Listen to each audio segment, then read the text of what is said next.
আসসালামু আলাইকুম। ফারসিনের ফটোশ্যুট শেষে আমরা একদমই হুট করে ডিসিশন নেই পরদিন আমরা সবাই মিলে বুফেতে খেতে যাব। কোথায় যাব, কি করব বুঝতে পারছিলাম না। যেহেতু আমরা একদম কম সময়ের মধ্যে ডিসিশনটা নিয়েছি, কোথায় যাব মাথায় ছিল না। এর মধ্যে সাখাওয়াত ভাই আর জিতুর পরদিন মুভি দেখার প্ল্যান ছিল। তো সব কিছু চিন্তা করে আমি ফুয়াদকে বললাম আমাদের মিরপুরে কোথাও একটা রেস্টুরেন্টে যেতে হবে।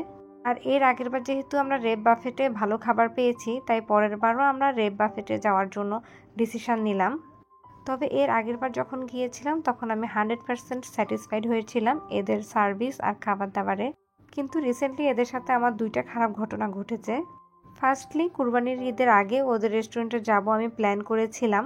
ওদেরকে যখন রিজার্ভেশন দিই তখন আমি বারবারই জিজ্ঞাসা করি যেহেতু ঈদের আগে আপনারা কি ওপেন থাকবেন কিনা। ওরা বারবারই আমাকে অ্যাসিওর করেছিল যে ওরা ওপেন থাকবে। ওদের অ্যাসিওরেন্সের ভিত্তিতে আমি গেস্ট ইনভাইট করেছিলাম, কিন্তু দুপুরে 11:30টার পরে ওরা আমাকে হুট করে জানায় ওদের বুফেটা ওই দিন হবে না। ওদের এই কাজের জন্য আমি কিন্তু একটা লজ্জাস্কর পরিস্থিতির মধ্যে পড়েছিলাম। ইভেন ওই মুহূর্তে আমি অন্য কোনো রেস্টুরেন্ট ওপেনও পাচ্ছিলাম না যে বুক করব। যাই হোক, ওই দিনের কথা বাদ, এরপরও আমি এদের রেস্টুরেন্টে গিয়েছি কারণ যেহেতু আমাদের মিরপুরে যেতে হবে।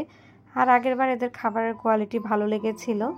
সব মিলিয়ে এবার যখন আমরা এই রেস্টুরেন্টে যাওয়ার পর কিন্তু অনেকটাই হতাশ হয়েছি। যতগুলো আইটেম থাকার কথা সবগুলো আইটেম কিন্তু ছিল না।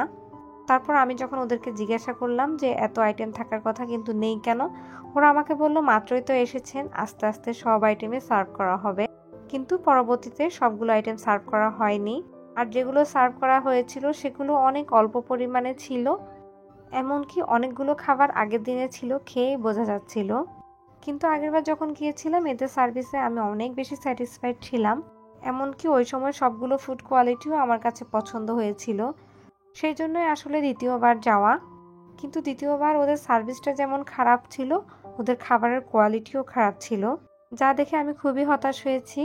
মেন কোর্সে আগেরবার ওদের কাচ্চি বিরিয়ানিটা আমার খুবই পছন্দ হয়েছিল, কিন্তু এবার ওরা কাচ্চি বিরিয়ানি দেয়নি। ওরা একটা বিফ বিরিয়ানি দিয়েছিল, ওটা মোটামুটি ভালো ছিল কিন্তু আশানুরূপ ছিল না। এমনকি কোনো আইটেম শেষ হয়ে গেলে রিফিলটা অনেক দেরিতে করছিল। আসলে গেস্ট ইনভাইট করে কোনো একটা রেস্টুরেন্টে গিয়ে যদি এরকম পরিস্থিতির মধ্যে পড়তে হয় তাহলে খুবই অপমানজনক অবস্থায় পড়তে হয়। সবাই কিন্তু রেস্টুরেন্টে ভালোভাবে খাওয়ার জন্যই যায়। রান্না সবসময় সব দিন একই হবে না, সেটা মেনে নিয়েই কিন্তু আমরা রেস্টুরেন্টে যাই। কিন্তু সার্ভিসটা নিয়ে কথা না বললেই না। 3-4-6 মাসের ব্যবধানে সার্ভিসের এত অবনতি ঘটবে তা আমি কল্পনাও করতে পারিনি।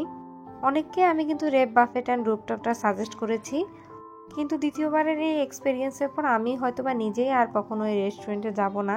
বুফেতে যতগুলো আইটেম থাকবে বলে ওরা অ্যাড দেয়, অবশ্যই সবগুলো আইটেম প্রোভাইড করা উচিত। ওরা যদি ওদের কোয়ালিটি ভালো করে অবশ্যই ওরা অনেক কাস্টমার পাবে। কারণ ওদের রেস্টুরেন্টের ইন্টেরিয়রটা যেমন সুন্দর, ওদের আউটডোর যে রেস্টুরেন্টটা আছে সেটাও কিন্তু অনেক সুন্দর, ছবি তোলার জন্য একদমই পারফেক্ট। কোথাও ঘুরতে বা খেতে গেলে সবার এখন কিন্তু টার্গেট থাকে ছবি তোলাটাই। ওরা এই প্লাস পয়েন্টটা কাজে লাগিয়ে অবশ্যই ওদের খাবারের মান এবং সার্ভিস ভালো করলে অনেক বেশি ভালো করতে পারবে। আজকের ভিডিও এখানেই শেষ করছি। সবাইকে ভিডিওটা দেখার জন্য অনেক ধন্যবাদ। সবাই ভালো থাকবেন, সুস্থ থাকবেন। আল্লাহ হাফেজ।